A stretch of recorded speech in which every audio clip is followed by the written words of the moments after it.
Okay, they started. So another 3 minutes left. 3 minutes left. We will give some brief introduction. And as I told, Dr. Sheila, madam, good evening. Good evening, sir. Good evening.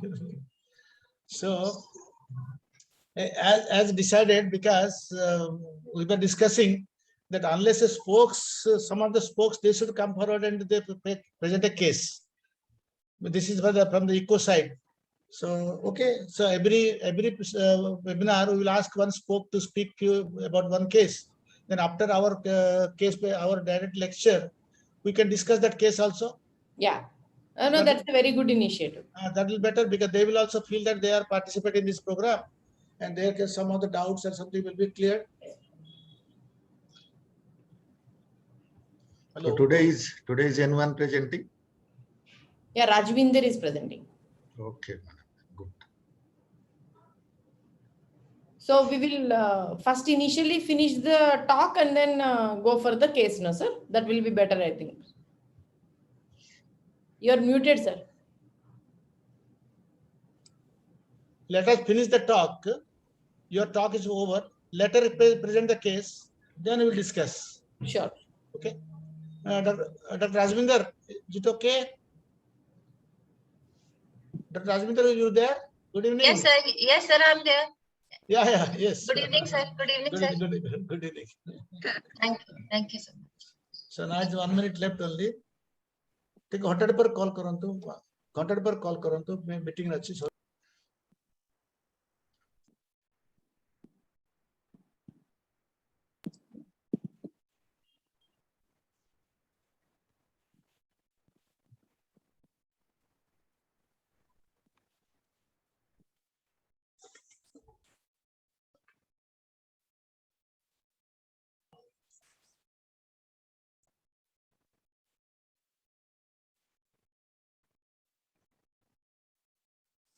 So I think we will wait for 5 minutes. People are joining.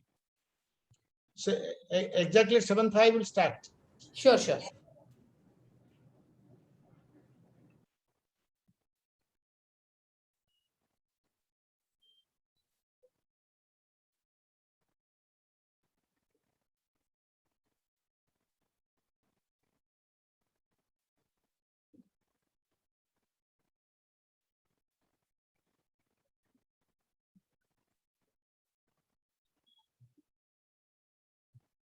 My slides are seen? Seen, but they're not in full screen. Yeah.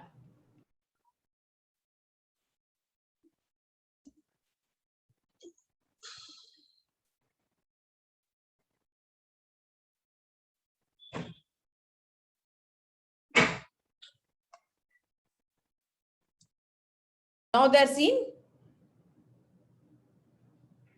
Now they're seen as a slideshow? No, it's not full. No, not full screen. It's partially covered and partially to the one side. Now also? Yes.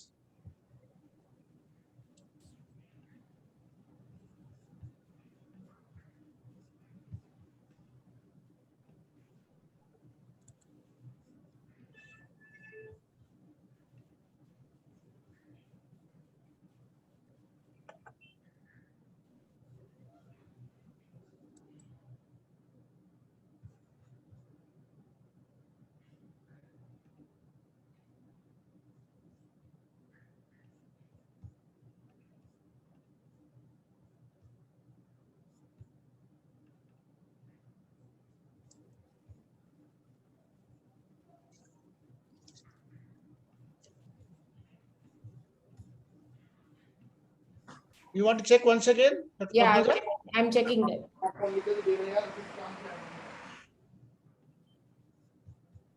Yes. Now it has come. Now it's fine? Yeah, fine. It's fine. Okay. 100% fine. And audio is also very good.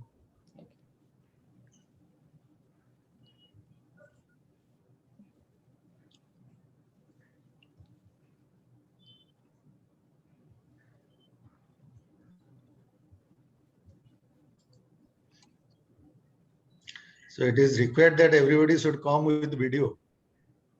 Yes. That is the guideline for this ECO program.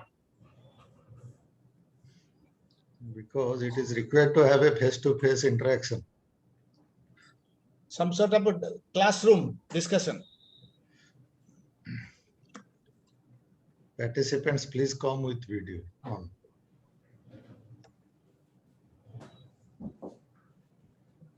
It's increasing. Good evening, Natarajan sir. Good evening, boss. Good evening. Good evening, Subhadeep. I'm Hi. ready now. Ready? I was looking. Good I evening. was Oh, looking- yes, you're BJP now. You are in BJP. अरे स्वामी विवेकानंदा बोलो यार देखना अरे Vivekananda. स्वामी Vivekananda colour देखा नहीं Swamiji. मेरे को बर्तन जादू पोछा you know BJP Yeah. Same colour यार Yes, yes, yes, Only- yes. Turban turban बदल ये रखा That Padmaja stop sharing. Yes, sir. Yes. Oh, you look Hi, fine. You Padmaja. look very fine. Dr. Katta is here and I think all have joined. I think we Katta are sir, Dr. good Kata seven. sir, evening. good Four. evening. Dr. Kata We sir, should- good evening. Good evening, sir. Good I evening, think sir. I'm just Subhudeep, we should start off, no? Because Okay, it's seven- just we are waiting, but now 30 members are coming. It was, we'll start now. Yes. So let me Okay. say, good evening, Padmaja. Good evening, sir. Good evening, yes. okay, let me start then. So it's my proud privilege to welcome you all to this Teleophthalmology Society of India associated with the ECO program. Today is the second session of our certificate course on prevention of diabetic blindness. The first program was launched on 7 July and it was really very interesting program. Now we got the second program. The topic is diabetic retinopathy, epidemiology and pathogenesis. And today's speaker is Dr. Padmaja Kumari. So as you know, this is a refresher training program for ophthalmologists all over the country, and they are called spokes. And we have at present till date more than 40-45 registered spokes, and time to come they will increase in number, and we will offer them a certificate after the end of this 8th lecture. That means at least minimum 70% of lectures should be attended by all the spokes, then only they will be eligible to get the certificates. So every fortnight, every 3 weeks interval, Wednesday, 7 to 8 hour program. And these are the speakers with their programs. They already circulated in the WhatsApp. We can go through. And today is the second program. And today's speaker is Dr. Padmaja Rani. So our facilitated Dr. Sabyasachi Patnaik will introduce her before the lecture. And today's experts, Dr. S. Natarajan, our president of TOSI, Dr. Kim, our incoming president, then Dr. Rajiv Raman, Dr. Senthil, Dr. Sheila, Dr. Sandeepak Rai, Dr. Abhishek Sachdev, Dr. Asap Nanda, Dr. Ravi Taraf, all our experts for this. This consist of hub team. So this is an interactive session. So all the spokes must ask questions at the end of the session. So some of the guidelines already circulated in the WhatsApp. So still then I would say that now this time we will started inviting one spoke, at least one spoke should present a case for 5 minutes. After the end of the lecture today, he or she should come voluntarily and present the case. And after the lecture, we will discuss that case. And end of the session, we will have some few questions. The few questions has to be answered by the spokes. We could know how much they've learned from this lecture. So our spokes team is there, and today the spoke who will speak, Dr. Professor Rajbinder Kaur from Jammu. So she was the professor. She is the professor at the Addis Institute of Medical Science and Research, Bhatinda, Punjab, and she has very much special interest in diabetic retinopathy. She has almost attended all our programs since the beginning, and she has a lot of presentations both in WC and a lot of journals. So she will be the spoke for today. She will speak after the end of Dr. Padmaja's lecture. So now I invite Dr. Sabyasachi Patnaik to introduce today's speaker. And this is the agenda, today's agenda. So this welcome that topic by Dr. Padmacha. There's a case presentation by also Dr. Padmacha, and after that, case presented by Dr. Rajvinder Kaur. Then question and answer. And one thing, the ECO program always, is very much interested by the discipline and timings. So they say that always we should start in time and finish in time. So somehow they've extended, they've given us extra time of 15 minutes. So we will try to finish up by 8:15. So these are some of the guidelines by the ECO programs. So I request Dr. Savisas Patnaik to introduce our today's speaker. So it's over to Dr. Savisas Patnaik. So thank you, sir. I welcome you all to this second series of the refresher training course on diabetic prevention of diabetic blindness. We are very fortunate to have Dr. Padmaja Kumari Rani as the speaker and discussant for today's program. She is head teleophthalmology of LBPI network. She is a veterinary retinal surgeon and consultant working at LV Prasad Eye Institute, Hyderabad. She has specific interest areas of diabetic retinopathy and teleophthalmology. She has many publications, almost more than 100, on diabetic retinopathy. She is also an author of Sankar Netralaya Atlas of Retinal Diseases. She is passionate in capacity building of optometrist in the management of diabetic retinopathy. That's in summarizing, she is dedicated to management of diabetic retinopathy and for the prevention of diabetic blindness. With this brief introduction, I request Dr. Padmaja Rani to start her presentation. Thank you.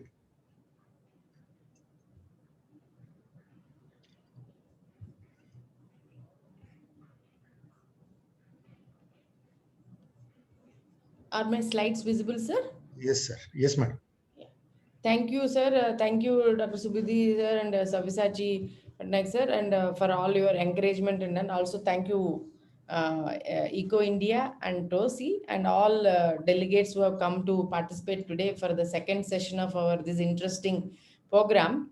And as we discussed initially, we after and Dr. Natarajan, so for his always support. So we after the talk, we will have Rajvinder discusses the case, and we can also have the panel discussion about the case. So this talk is about epidemiology and pathogenesis, and I'll also briefly discuss about a simplified classification that we can follow diabetic retinopathy uniformly. So when we look at world's most populated countries, it's the China and India. And unfortunately in diabetes also, the China and India are toppers. And when we look at diabetes, we need to think it as a multi-system disease.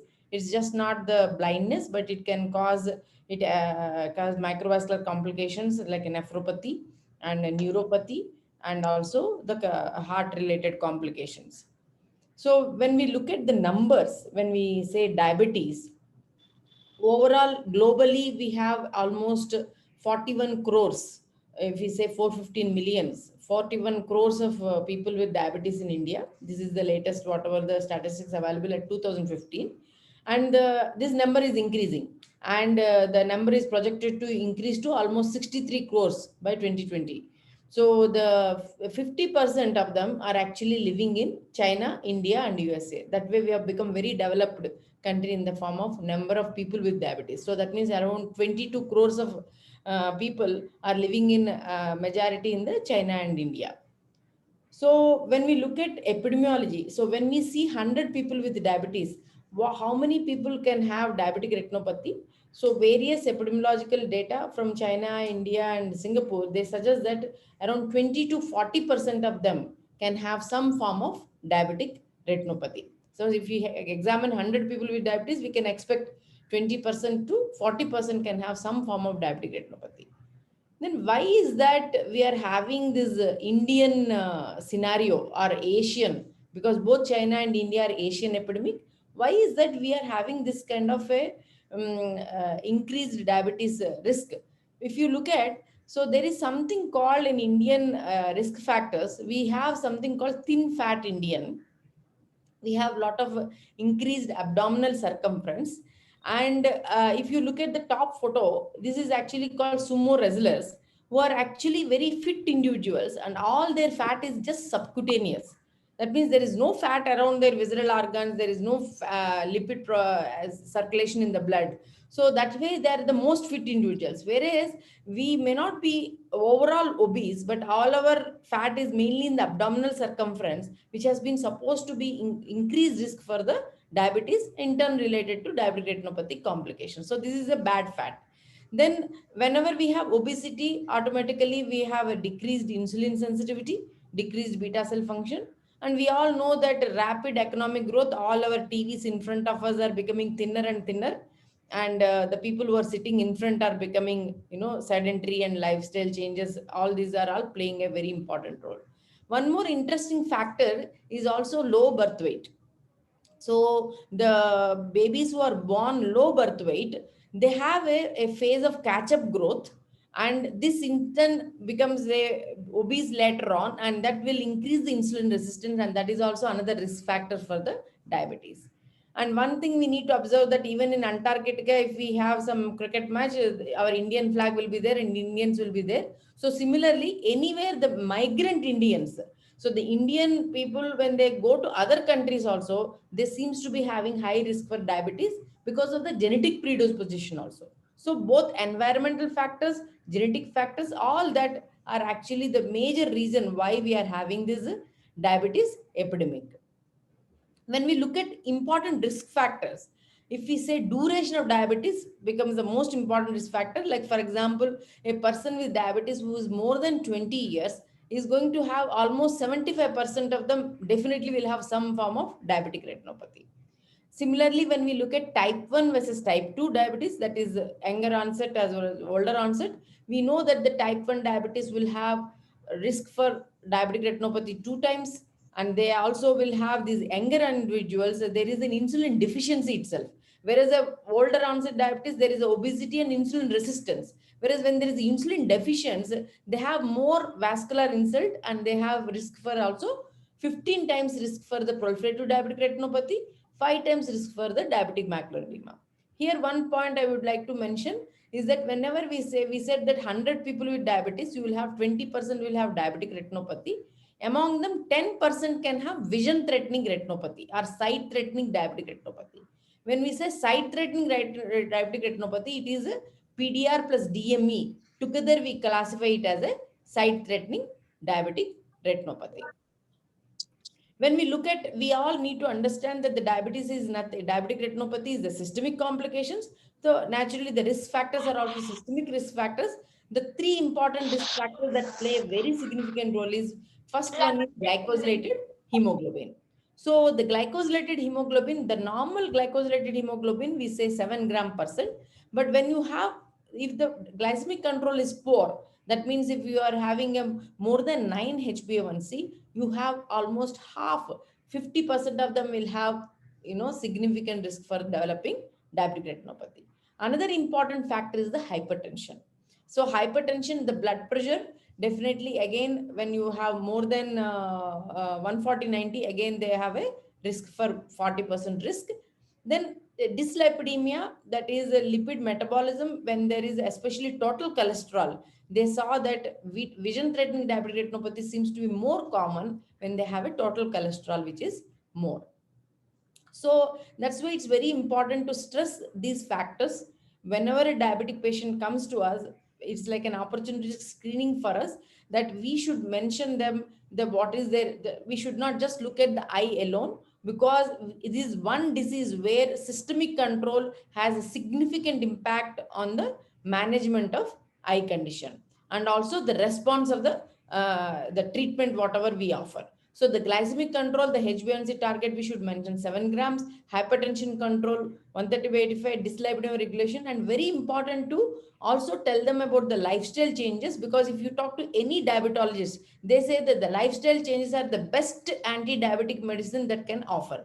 So that is a moderate physical exercise, at least 30 minutes a day. And it's important to, based on the level of the retinopathy, every OPD, all of us will see that if they do some Kapalabhati exercise or vigorous exercise, if they have some severe NPDR, they can develop vitreous hemorrhage. So it's important to stress what are the types of exercise that you advise, and then quitting the smoking. So these are the important factors that we should keep in mind when we deal with a patient with diabetes. And one more important factor I want to stress upon is because we can see newly diagnosed people with diabetes or at various stages of diabetes. So there is something called legacy effect or metabolic memory.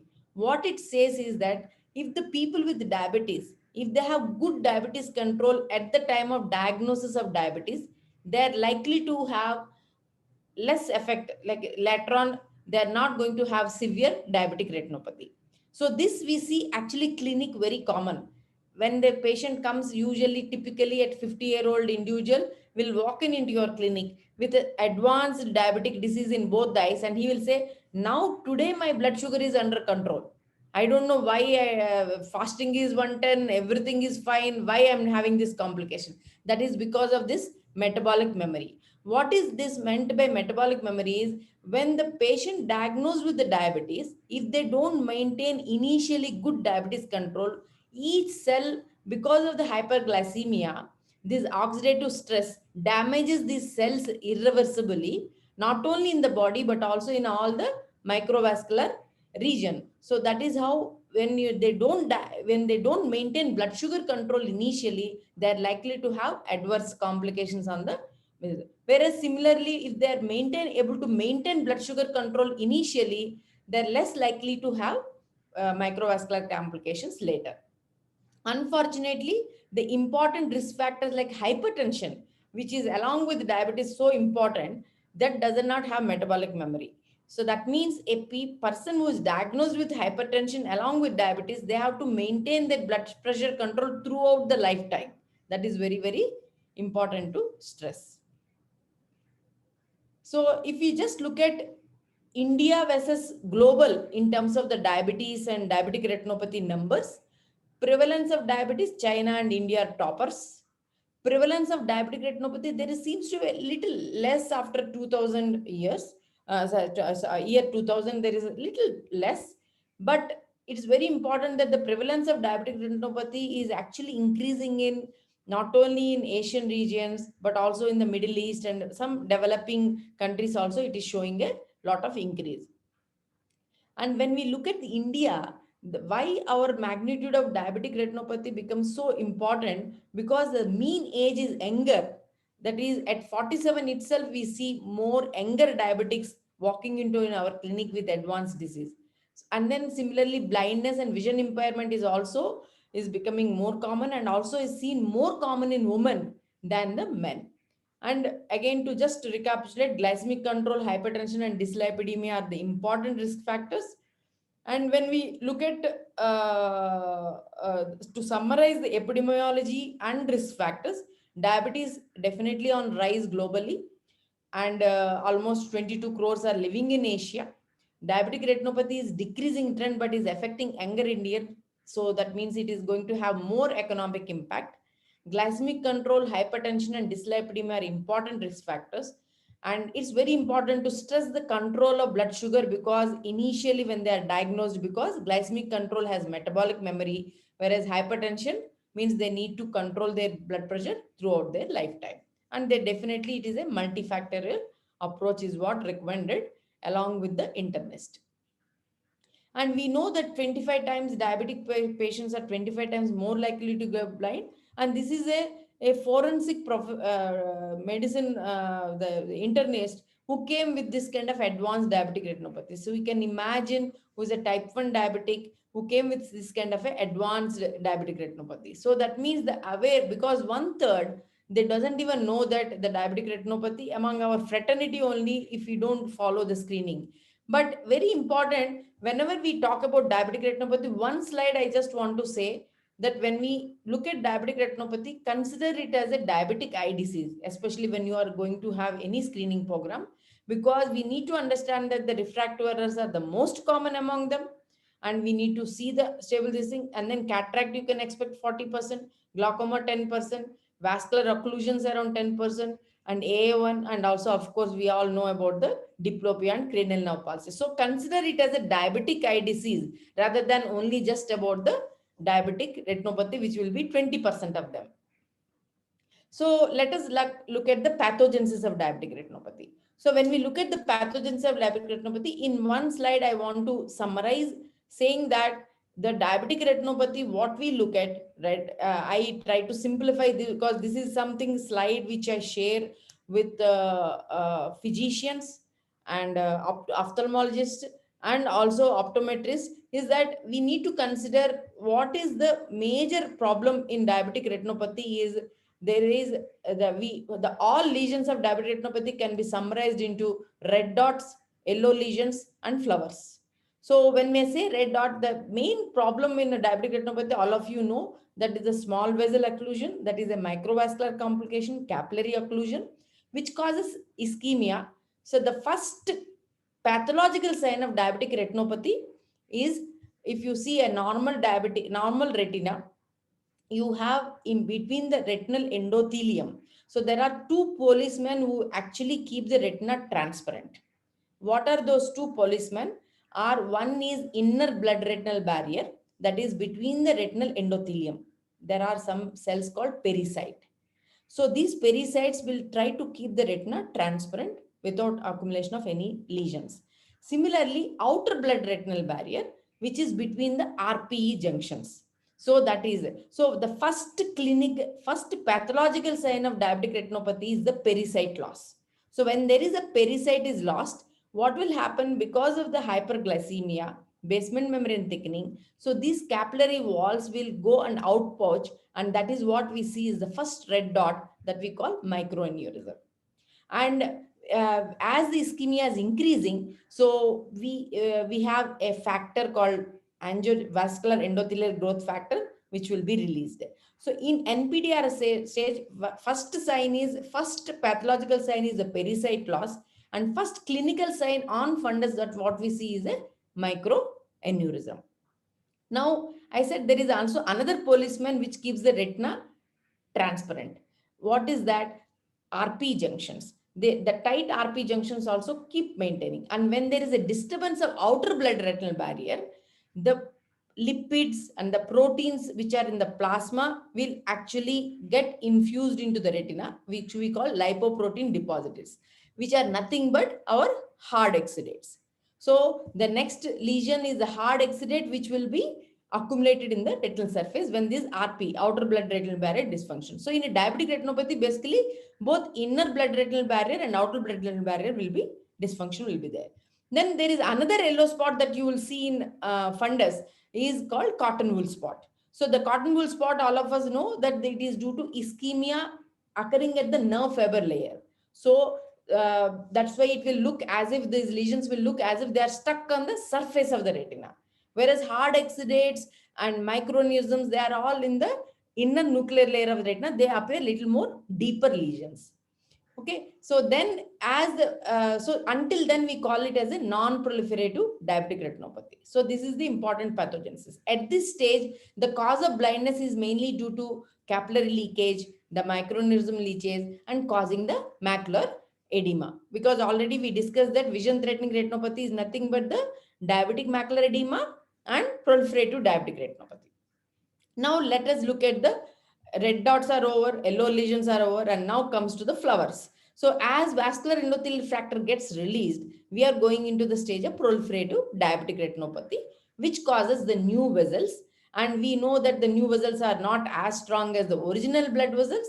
So they can cause bleeding and they can cause, which is what we call proliferative diabetic retinopathy. And just imagine eye like a garden. So, and you have a vitreous. So as the person is a sugar, with the sugar, his vitreous is also is like a manure. And these new vessels, which start like a small blood vessel tigs on the vitreous scaffold, they grow and they become so strong that they will become like huge and they can cause a pull on the retina. And that is what we call tractional detachment. So when they are at the level of new blood vessels, they just start. And that is when, if they open the TV and they do Ramdev yoga and some unknown willow problem, these can just rupture because they don't have any junctions. They don't have that endothelial junctions strong. So they can leak and bleed, and that is how patient will come to you with a vitreous hemorrhage. And when these new vessels become so strong that the original blood vessels, the retina itself will become so thin. And we all know that in the garden, new vessels and the weeds will grow much faster than the actual original blood vessels. So that's how it can cause pull and can cause tractional detachment. And if the pull is very strong, if creates a break in the retina, then we call combined retinal detachment. So this one slide summarizes for you about the pathogenesis of diabetic retinopathy, what all lesions we can see. Now, let us look at the last 4 slides. I am going to touch upon the classification of diabetic retinopathy. So the classification of diabetic retinopathy, that is a simple classification to follow, just based on fundus photograph. Even a 45 degrees, one single field fundus photograph is enough. And this is called International Diabetic Retinopathy, Clinical Diabetic Retinopathy Severity Scale. So you have two things in this. One is diabetic retinopathy, another is diabetic macular edema. So we call it as International Clinical Diabetic Retinopathy Scale, International Clinical Diabetic Macular Edema Scale. So when we look at the diabetic retinopathy scale, as I said, even a single, the earliest diabetic retinopathy is the change is the microaneurysm. So even a single red dot, which is there on the fundus, qualifies that it is a mild NPDR. This is the earliest ophthalmoscopic point, and it is due to loss of pericyte.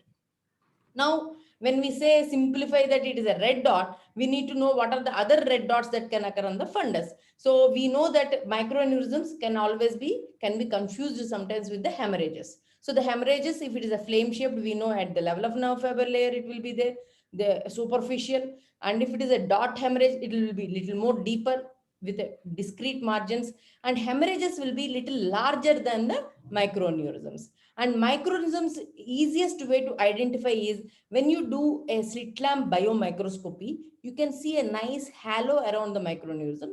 And always microaneurysm means it is an indication of inner blood retinal barrier dysfunction and also outer blood retinal. So you will always see along the microaneurysms, you can see sursinates, like, hard exudates can be there. So that's how you can know that those are all microaneurysms in the center of those sursinates. So that's how we can differentiate between the microaneurysm and hemorrhage. Now that is, we discussed about mild NPDR. That means only red dots are microaneurysm, we call it as a mild NPDR. The second classification is moderate NPDR.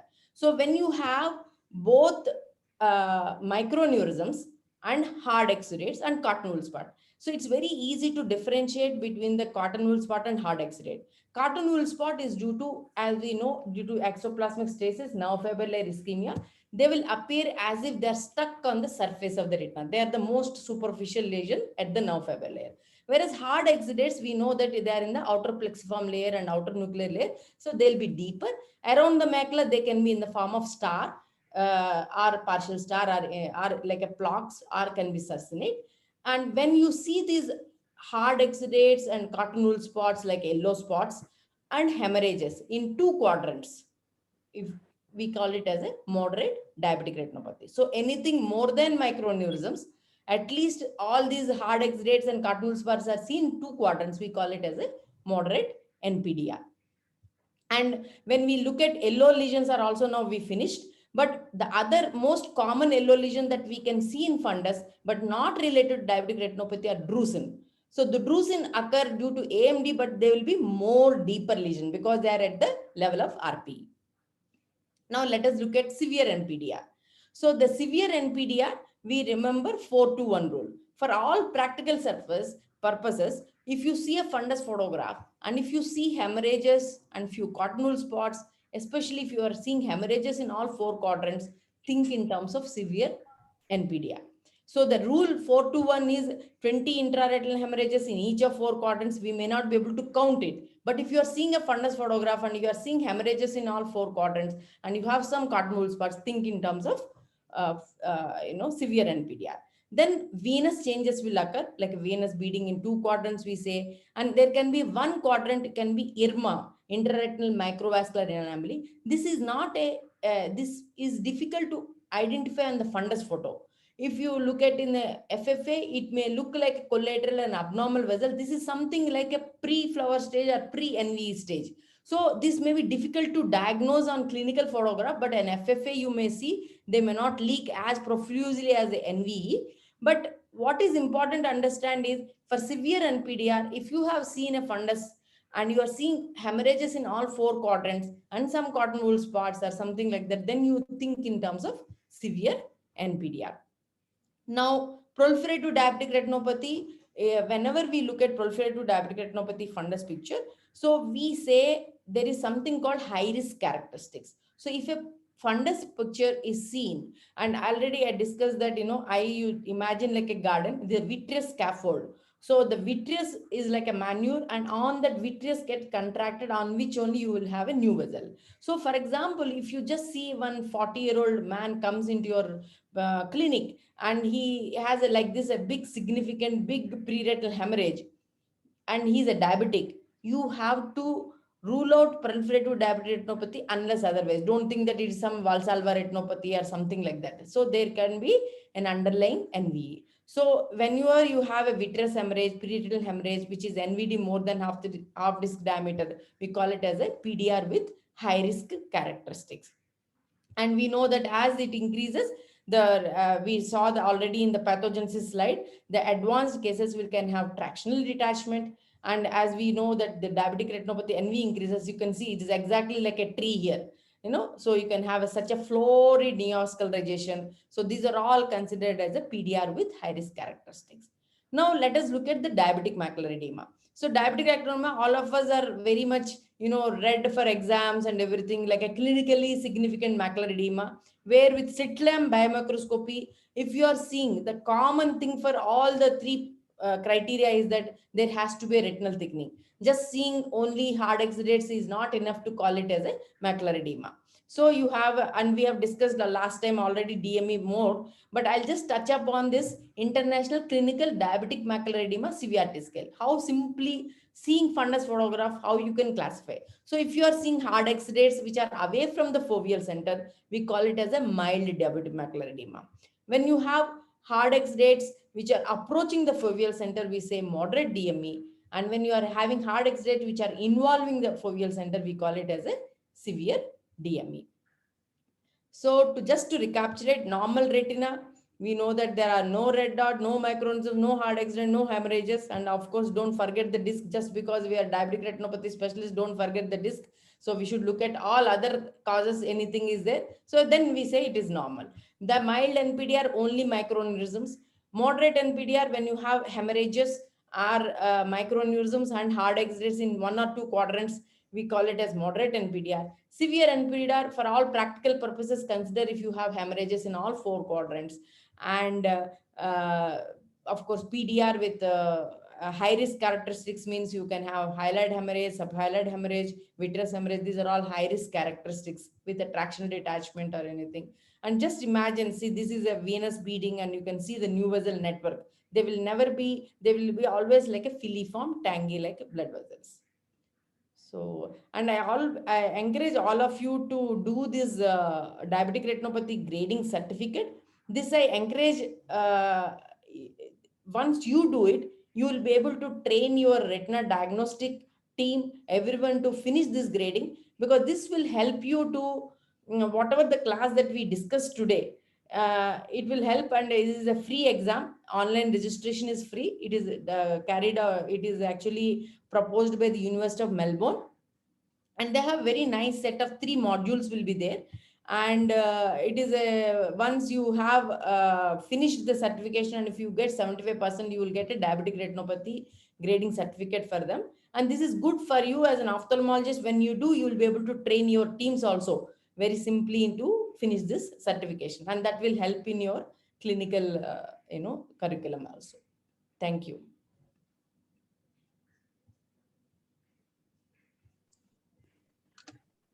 So it's a wonderful discussion. I mean, a wonderful lecture by Dr. Padmaja Rani. I think everybody understood very well. So before we go for the discussion, I think I will invite Dr. Azvinda to present her case if she has prepared any case today. Yeah. So briefly, please present your case. Then I think we will invite all the experts we have today. Dr. Natarajan is there still, I think, and we will ask him to share his thoughts. And So any questions on my talk also? Yeah. We'll take up all the question answers and also discuss. Yeah. After this case is over. Sure. Sir, my slides are visible? Yes. Yes. You have to put On to- slideshow. Put it, put slideshow.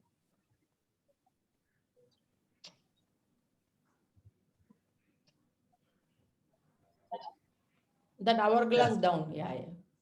All the spokes, please remember, you have to, one of you have to present next time, like this. So my voice is audible also? Yes, yes, it's clear. Yes.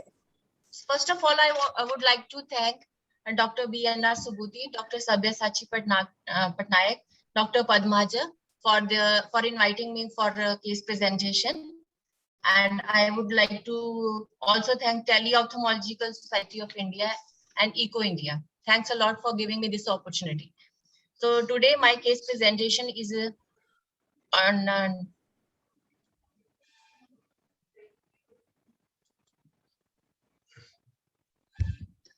so the history. A male of 45 years of age came with the history of decrease in vision, more in the right eye as compared to the left eye.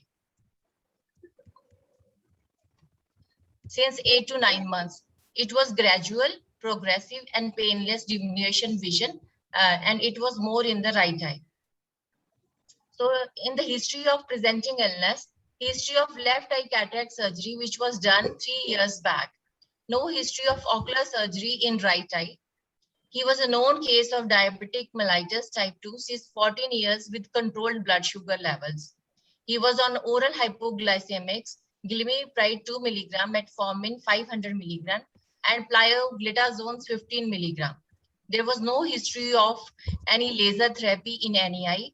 There was no history of any hypertension, asthma, epilepsy, or any other chronic illness.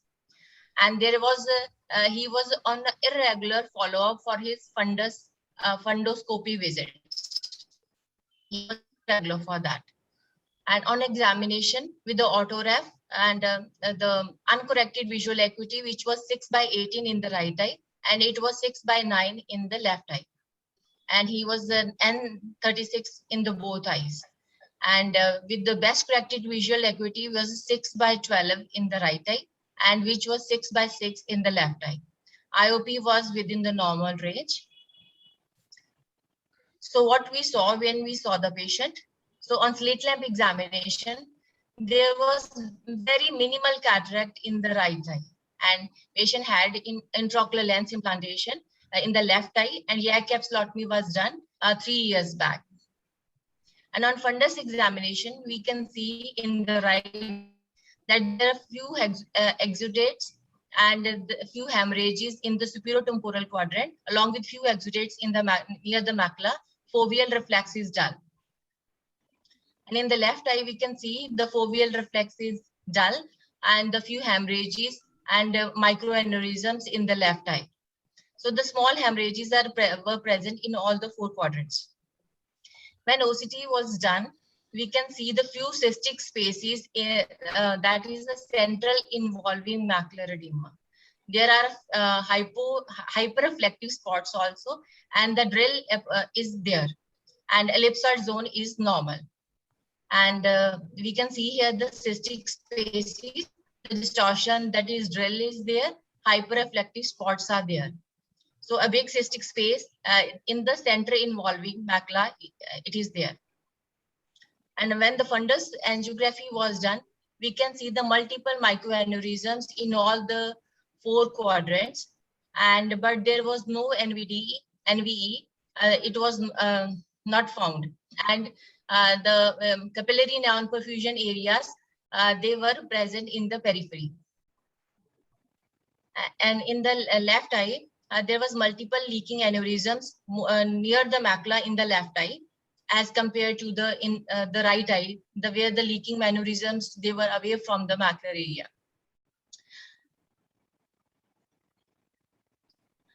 In the left eye on the OCT, we can see the drill is there, but the ellipsoid zone is all normal, and there is intraretinal fluid,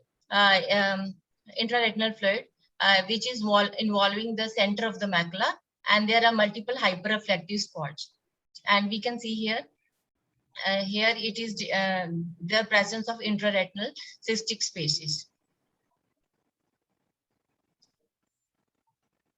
So it was clear that as the hemorrhages and the few hard exudates were present in all the quadrant, so the severe NPDR with the center involving edema, that is diabetic macular edema with the minimal cataract, and there was poor systemic control.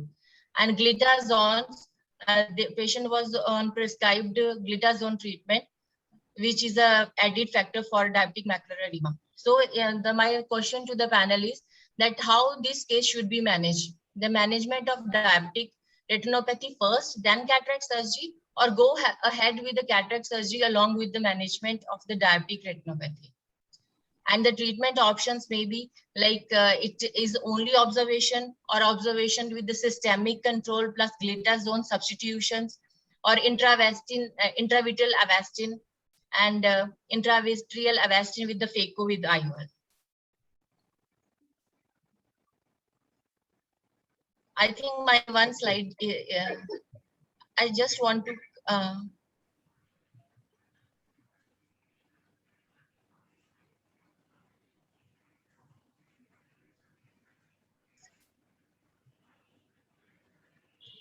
the one slide has been missed during in the presentation.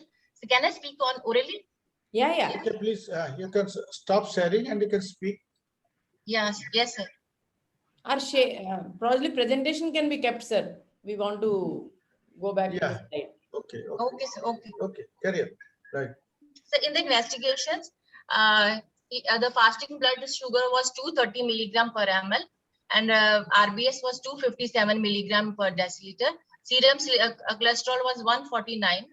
Glycosylated hemoglobin was 10.6, and triglycerides were 100 milligram per deciliter.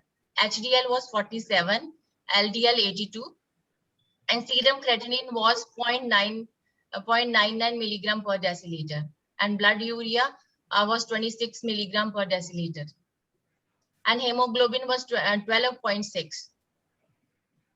It I got think- missed. Yeah. I think you That's have all.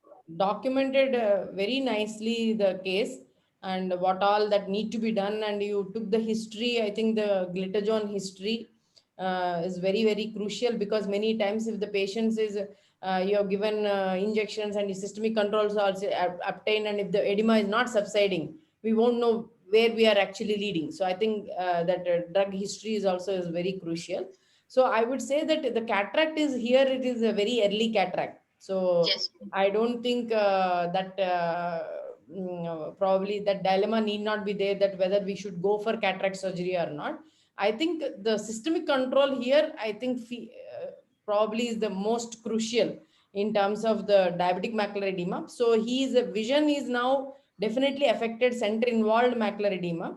So whatever you plan as an anti-VEGF, for example, is a plan we do as a first standard of therapy. But at the same time, systemic control stressing is also very, very crucial. Yes, yes. So, and then blood pressure also should be checked, because many times if the systemic control like that, I never jump in these patients on the first visit only for injection. Actually, I'll ask them to control, because this is not like OCT. We saw some cystic spaces drill and all. These are all our OCT changes. Ultimately, patient looks at the vision. So my step policy has always been, if there is so much unstable control, I'll actually, especially for diabetic macular edema, I don't jump in for injection. I'll actually ask them to control, stabilize, and actually see them in 1 month time. Then actually many a times these conditions actually can respond very well. Okay, ma'am. And glitazone, definitely we should talk to the physician why we need to have that insult, when that can also be contributing factor. One can actually look at. Just show me your fundus picture once. Yes, ma'am. Just a minute. This is the right eye. So if it is like, if you see a clearly a succinate or anything, even though anti-VEGF injections are our standard of therapy, one should not forget that there is an option of even a focal laser treatment to those Yes, ma'am. succinate. So we should not forget that the standard treatment that can be there. I would say that in this patient, I would go for first systemic control, Yes, ma'am. and then look at all his nephropathy and explain to them that injections are there, anti-VEGF injections can be given, and but we need to actually look at it control. Along with systemic control, I would go further. Is there any limit for glycosylated hemoglobin? Like in this case, it was around 10, and Yeah. we should wait for up to 7, or like So we should wait. yeah, practically, we cannot expect from 10 to 7. So I'm not saying that we have to get the absolutely best level, but it is actually monthly follow-up, and we need to have at least the patient should be there at least 6 months coming regular follow-up to us. So we need to kind of develop that rapport with the patient, even if you want to injections to be given, or sometimes the patient can develop any other PDR complications or anything in the future course. The patient need to be coming for regular follow-up. If 10 means it is always can be there, so it's at least 8 is something what you can aim for, rather than, yeah. But that is not a cutoff for your injections can go on, but just watch with this systemic control how he is behaving at the 1 month. Yes, ma'am, definitely. Then So blood Any sugar, suggestions? yeah, blood sugar should be regularly checked, I think. Because SPA1C, Systemic. again, we have to wait another 3 months to know the status. So the 3-month status. So I think regular blood sugar, maybe fortnightly or monthly, will be a much benefit. yes. Dr. Excellent Sila can add. presentation. Excellent presentation. Thank you, ma'am. And as the control is very important, hypertension as well as diabetes, and of course lifestyle changes, dietitian, and everything else is to be that has to be emphasized with the patient. What It's under what control is of your physicians. comment about I think Good evening, sir. good evening, Dr. Rajvinder. So I think the excellent presentation. I think you highlighted about control of not only diabetes, hypertension, because people don't understand, and specifically from my remember renal profile, and people was wondering what, and now we are asking more details from diabetic patients on many things, and I'm also doing a study on vitamin D. But I think overall, I think the diabetes control and diabetic metabolic memory, people don't talk about it. You really highlight it. Great. so what's about rushing for anti-VEGF injections? So I actually, for me, anti-VEGF give significant importance to the systemic control. Yes, that's right. Rather than like you just see edema, even vision is good, inject, even vision is not good, inject. I don't follow that regime. So, and at the same time, I'm very clearly, I'll explain to the patient that whatever I'm giving these injections, they are only act like a physiotherapy. And ultimately, Yes. your sugar control, your nephropathy. So, if you see in this patient, Rajvinder, in FFA, if you see the early phases, you also have enlarged, distorted FAZ also. Yes. Right. So all these patients, they can also have, microalbuminuria. One should check, the urine micro, because along in the diabetic profile, there are other 2 factors one should also keep in mind is urine microalbuminuria and earliest nephropathy. And then another important thing is when you have a lot of these hemorrhages and all, sometimes I always ask for diabetic profile, and I also ask them to go for one initial checkup, initial test. What I do is to do CBP and peripheral blood smear to rule out any underlying, sometimes surprises like CML. So yesterday itself, I saw a patient. I just asked for this thing, and today I came to know that the patient was having advanced diabetic disease and also underlying CML. So especially if you have a fundus picture which is having unusual hemorrhages, like like a rop spot or a few more hemorrhages which are there in this patient. Also, if you see both eyes, you are having some Yes, hemorrhages. So just having one CBP and peripheral blood smear is also a good idea, because those edemas also are likely to be more refractory. They don't respond immediately to our anti-VEGF treatment. So yeah. So I won't say I will inject every month instead of that. And then, for example, the left eye, the vision Yes, is ma'am. good. So even though you see small cystic spaces and all, we can, even if there is a center involved edema with good vision also, we can watch with the systemic control rather than immediately giving the injection. What is the preferable anti-VEGF if the patient is not affording? They don't afford Lucentis and like. So it all depends on your compounding. Like for example, in LVP and all, we have a micro lab who actually give the thing. So we use the Avastin or bevacizumab for all the patients, and that is a practice worldwide. It is not just India. But only challenge is in a private practice or in your setting where you are not able to compound and go for the ethnicity, then you can go for maybe a biosimilar like that, Rajumab or anything like that. But one need to be always look at the cost factors and those affording factors. Otherwise, if you have a facility where you can actually get in a safe way, Avastin or bevacizumab works quite Dr. well. Padmaja, now I think Cipla's companies come with another biosimilar. Do you have any idea how it acts and how its efficacy? You're talking about the Jaiba, sir? Bijumab. Yeah. Bijuma. Means we have one more Avastin biosimilar called Jaiba. Okay. That also is working fine, sir. See, but what I feel is all these are all, again, we need to fractionate. It is not coming like a single injection like a Rajumab. So that's the challenge. Bijumab is coming a single injection like that. Oh, that I'm not aware. Yeah, sir. Cipla, from Cipla company. Oh, that is good. Yeah. If it comes like a single injection, Mhm. and it's always a good. Only thing is, whenever biosimilars comes, we need to be also aware of sometimes these unexpected inflammatory Yeah, reactions, yes. and those things we need to keep in mind. And probably networks like us, when we do all these injections and all, we should also report it to the VRSI so that everyone is aware how to tackle it, basically to gain experience. At the same time, we have to support the industry also. Otherwise, we will never get cost-effective treatment for the patients. Yes, ma'am. Any questions from any other participants? Yeah, any opinion from the spokes, any other participant?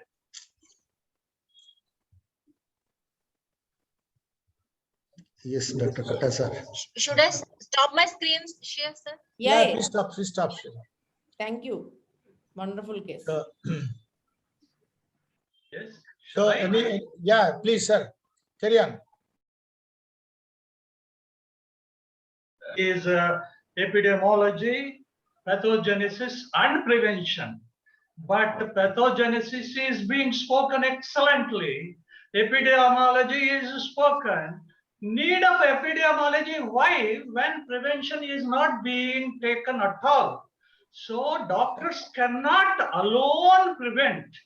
Government should come. My experience in Algeria, population take 20 times black coffee. We reported to health ministry. Overnight health ministry banned coffee and reimbursed all the stock of coffee. In the same way, all tertiary hospitals should project to the health ministry diabetes and going to become blind population, India and China, to health ministry, so that Modi government should take some positive steps and give respect to TOSI. See, this is the suggestion I'm going to tell. Today's topic, prevention zero presentation. Pathogenesis excellent. Epidemiology excellent. Thank you very much, sir. No, so Dr. Katta, today's topic is also No, prevention is there, sir. Prevention is Yes, there. sir. You please check. Please check. Prevention is there. I think prevention- Yes, I have Sir, attended this. I have attended to this to know only prevention. I agree, sir.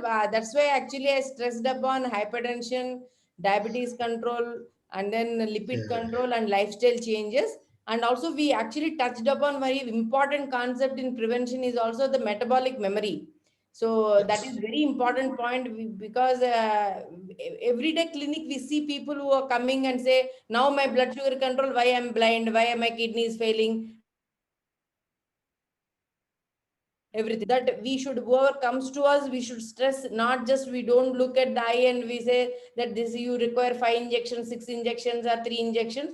I think we should talk about systemic control to the diabetic patient. Similarly, diabetologists, when they look at, they should say that even if your vision is good, please, you need to definitely have one, fundus photo examination, or fundus photo in their clinic is the best. Otherwise, opportunistic models are always, should work Yes, what? better. And prevention is very close to And- my heart. And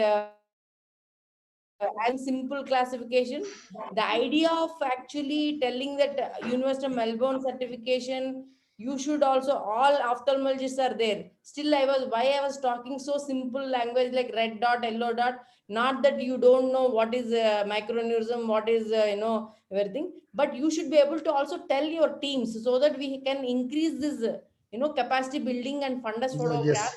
so that we can actually improve this preventive force. Yes, madam. Yes, madam. Today we discussed about prevention of retinopathy. What Dr. Kotta was saying, that prevention of diabetes. So last time also he suggested No. banning of sugars by the Prevention government. of epidemiology, sir, not retinopathy.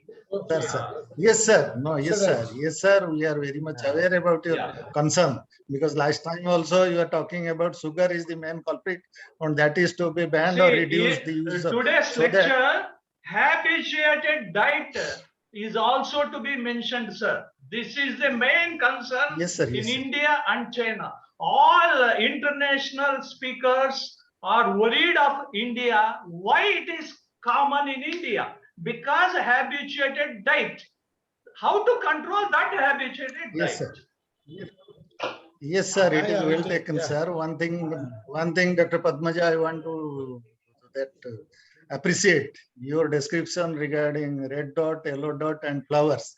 But to that, I think if we can add something, a term for macular edema, something like spongy or some, so that will cover everything. Yes. So in a very simple language that can be explained to all the ophthalmologists, that these are the 4 things that are very important in a And fundus ophthalmologists photograph. should be able to explain So to their teams, so that, because Yes. 22 crores Yes. cannot be examined by the ophthalmologists. Yes, yes. So my suggestion is you can think upon it and also add another term for that also. Sir, So that will Dr. complete Tarun, everything. Dr. Tarun So wants to any say other something. questions? So I invite Dr. Yeah. Tarun to, please. Good evening, everybody. Just I wanted to clarify on a point. So far as this investigative tools are concerned, this serum vitamin A, C, E, and serum melanin dialdehyde, how far it is significant or important to assess it on regular basis, just as to evaluate the outcome of diabetic retinopathy treatment. Sir, you're talking about vitamin D levels, right? Yeah, vitamin and also serum melanin dialdehyde, MDA, serum MDA levels also. So these actually nowadays we see many people, when we ask for biochemical investigations, we ask for HbA1c and this, and then the physician will go and they come with ferritin levels, this level, that level, and so many biochemical values. But I think vitamin D is, we need to understand that in Asians itself, in general, our vitamin D levels are a little on lower side. So, and especially with our lifestyles, in terms of not going to the sun exposure and having everything, that is actually aggravating the fact. But I don't really give any clear correlation between that and actually diabetic retinopathy. It has been linked to everything, Because whatever you few say, months, vitamin D level they are telling. because few months back I came across a journal in which it was the role of antioxidants in diabetic retinopathy. So they evaluated this pre-diabetic stage, then this at 3 months treatment and 6 months treatment. Accordingly, they compared.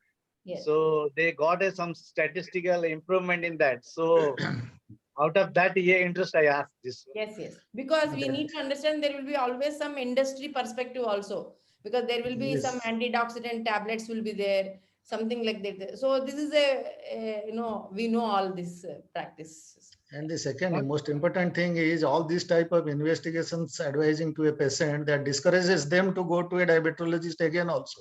Correct.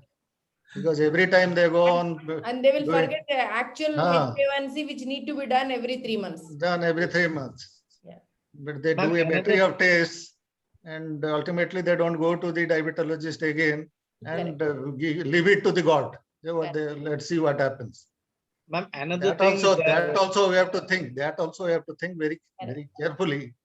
As a physician, what should we advise? What is mostly required? It is not that whatever coming in a journal or any publication, we will go on doing that test, which will cost it to a patient very highly. So that is to be taken care of also. Thank you. Similarly, when we say anti-VEGF regimes also, sir, so we can't say 5 injections, 6 injections. Yeah. So I think what is important is to look at the patient visual acuity and then look at really whether with the systemic control is it improving or not. First start, especially if it is unstable. But if it, and then also combination of sometimes the laser also may be required. And then these all combination approach should be done rather than blanket that, you know, every month you need to have this. And what should be a target? So one A more, vision 6x6 or the complete resolution of fluid? See, definitely OCT should never be your criteria for, you know, determining the, when to stop the treatment. Similarly, visual acuity also, we need to have realistic expectations. So what is the vision to start with and whether they're able to maintain. So in all patients, it all depends on at what level the patient you have seen. So someone who came for the 23/20 vision and with a significant macular ischemia and all, when we have risk factors which have already caused the visual loss, so we cannot expect that, you know, 20/20 will come. So in that patients, if there is, you only talked about very nicely about the biomarkers, the disorganization of retinal inner layer is there, and you have edema is there, and you have given injection. Pre-vision was 23/20, after injection OCT flat and 23/20. There is no point in telling the patient that your OCT became flat, very nice, and when he comes with again swelling, you give injection. There is no point in that because patient wants vision ultimately. So in that patient, we can say we have tried once injection, even though we might this thing, but you are, and then one more important factor we should never forget in diabetic patients is also introduce them to low vision aids. Simple magnifying glasses, simple software increasing, and simple sight enhancement counseling, it will improve significantly their cost of life. Like you cannot expect your diabetic treatment quality of life. You cannot expect your treatment to end within 1 month or 2 months. There is no magic. So it may, the patient need to be like a friend with you, and he should come to you at least 6 months to 1 year. Then you can expect some kind of stability. Then they will start telling you, and then also give a motivation to the patient for systemic control. There are very interesting concepts that Rajiv in Indore, he tried that, you know, if the blood sugar gets controlled, some patient, some diabetologists, they give discount for on their investigation. You say that if you control your sugar and everything, instead of OCT this much money, you know, I will give you discount, or some registration fees you can give discount, something like that, you know. We have to create, you can give a champion card to them to encourage Some that, you know, incentives systemic given. control. Yes. there is a question by Dr. Aditi Parasar. Yeah. We can ask directly, Dr. Aditi. Yeah. Hello. Good evening, ma'am. Yeah.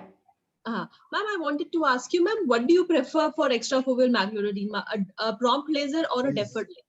Please come with your video, madam. Yeah, I think very, very interesting question you have asked, because nowadays we almost forgot lasers, Ji, ma'am. you know, for macular edema. Even though it's still, you know, just a one small succinate, one focal, one microaneurysm, just approaching, and then you just do laser, focal laser, it works beautifully. Okay. But, you know, we have actually forgotten this skill. That's why I was mentioning to Rajvi also that, you know, you in your patient also left eye, if he develops one microaneurysm and one hard exit, you can just do one small focal laser. So that is what we call prompt laser. But if you have a lot of microaneurysms along with diffuse edema, there is no point in actually doing laser this thing, especially when you have a center involved macular edema and OCT. So then I think our approach of systemic control and along with the anti-VEGF, and if it is not working, then steroids also is a good choice in terms of When you roll in a grid laser, I think we can try the grid laser. But as you said, now the laser part, the central lesions has become slowly getting obsolete. yes, So we don't have, but previously used to give a lot of grid lasers. yes, When you are very sure that the microaneurysm is causing that edema, then that is the right I like it. decision to do that. yes. Thank you, ma'am. Thank you. Any other questions? Any other questions? I will go for the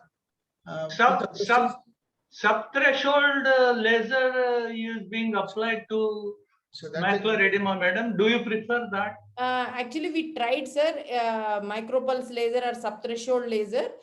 In diabetic macular edema, it seems to be not really working, but in CSR, chronic, it works. But it's very difficult to say really clearly whether the natural history or your laser working in that condition. But in diabetic macular edema, my experience did not show any significant effect. I always felt miracles with the systemic control. And and here one more aspect is patients who are actually having very heavy insulin requirement, very obese. So one of my patient, when I advised a surgery for diabetic tractional detachment and also one eye macular edema, she lost for follow-up for 6 months. And then one day she called me and said she's coming for checkup. I thought she might be coming with advanced diabetic detachment or anything like that. And then she went on to she's a software professional. She under physician consult, she went for a very regular keto diet, and which is basically carbohydrate restricted high fat diet. She went under physician supervision. I'm not saying that you should do with without this thing. And she lost her weight from 105 kgs to this. I think we're covering Dr. Sada Katta's topic also. So by reducing the weight to the almost like 75 kgs, and then her insulin requirement from 80 into her diabetes got actually reversed. And fundus picture actually has become completely the detachment, everything subsided, and we actually published this case also in the BMJ case report. I'll share that case report to Sweta, and we will forward you to all of you. So it is a very good example that how systemic control can actually work, can wonders. Ms. Sweta, do you have a question? Do you have a questionnaire? Yes, sir. Should I share right now? I think, yeah, you should share the question. Okay, sir. Okay. So how they will answer? Yes. There is a poll in front of the screen. They can answer the questions. Oh, perfect.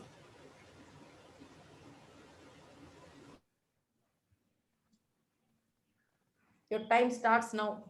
Yes.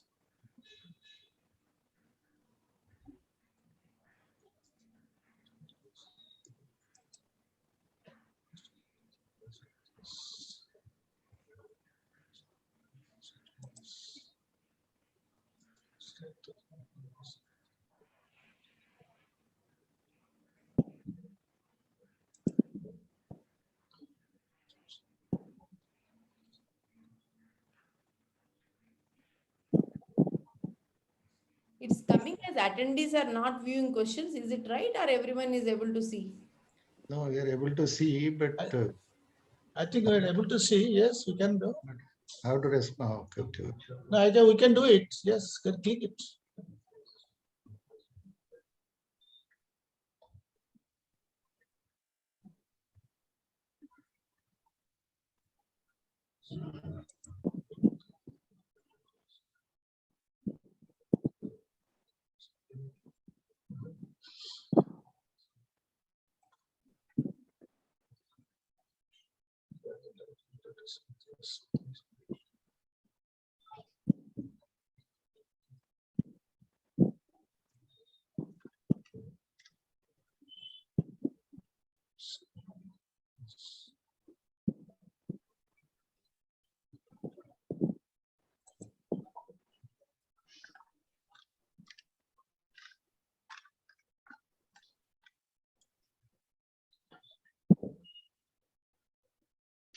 It is showing only 6 are voted.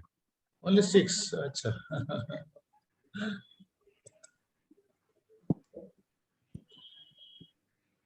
Oh, the 7.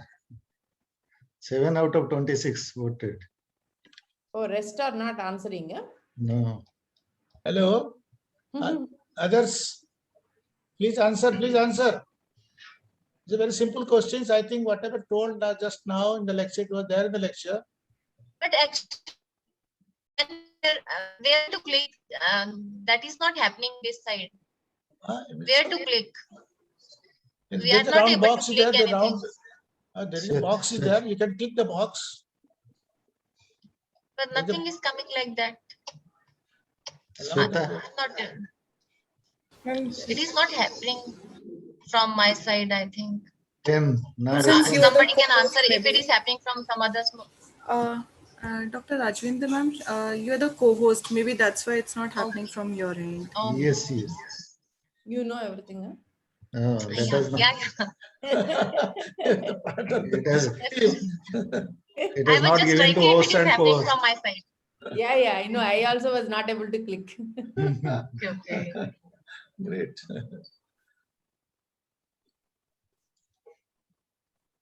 10 out of 26 responding. Great. 7 also. Your 11. presentation was so good that everyone they would answer. It was very descriptive, each and everything. Okay. So. Okay. So I think we can just probably, yeah. Yeah. Read out the answers. Na? Yeah. Shweta has to give us. So the question, Shweta. So. Okay. I'm just ending the poll, sir. Okay. Yeah. 13 responded out of 25. Yeah. 50%. So I think, just to 50%. recap, I think prevalence of diabetic retinopathy among diabetes, as we discussed, it was 20 to 40. 20%. First pathological sign, we discussed pericyte loss, 70% answered. Then sight-threatening diabetic retinopathy includes PDR and diabetic macular edema. Then main clinical feature of severe NPDR is IRMA. So IRMA is not a clinical diagnosis, but the rest all the spots, if you see new vessels, it is a PDR. Cardinal spots and hard exudates can be there in moderate NPDR also, but IRMA is what differentiates for the severe NPDR. And pathogens of diabetic retinopathy is both microvascular occlusion and microvascular leakage. And first sign and hallmark of diabetic retinopathy is microaneurysm. Yeah. Great. Very good. 90, Yeah, it's a good one. Nice. So I think. Wonderful. Shweta is a very good poll. This Yes, concept. Yes. Thank you, Madam. Namaste. Madam, see, I like bakery items. I raised 4 kilos in 1 month. So I stopped bakery items. That 4 kilos have come down. So I request all diabetic patients to abstain from bakery items. Very good, sir. So, thank you. This is my Yes, sir. suggestion. Suggestion, not sir. It's a So great. final So you comments, can final- ask everybody. Yes. Final comments from Natarajan sir. Yeah. Our president to see. Natarajan is there? Natarajan sir, are you there? He is connected. He's connected, but he must be in some other webinar. No, that's not. Yes, he's there. He's there. He's there, sir. No, you taking dinner? No.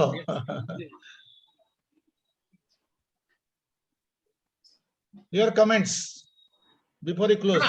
I think you were well covered, and I saw Dr.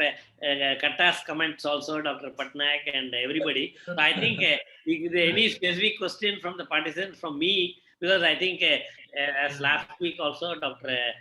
What's his name, Rajiraman presentation, everybody said I think according to me, the ace performer is Dr. Padmaja. So there's nothing, no comment. And I think every time I learn from Padmaja. Yeah. No, after last presentation, we had a discussion and we have 2 additions, this case presentation and this Yes. online. No, I know. It's wonderful. Question. I think Padmaja, you can see the heart and soul in this whole program. That's what is Yes, yes. I'm happy with Eco India and Dr. Subudhi. And I So think any- I'm sitting back and putting the mute because I finished my dinner from morning 6:30. That's right. Today I He's had a telling full day that. OT list, and I am Padmaja. Today I have submitted my PhD thesis. Wow. Oh, great. Oh, Wow. great. Wonderful. So not thesis, sorry. I got my ethical committee approval. Oh. Yeah. So anyway, I think my PhD topic is on vitamin D and what is that? Role of vitamin D and vitamin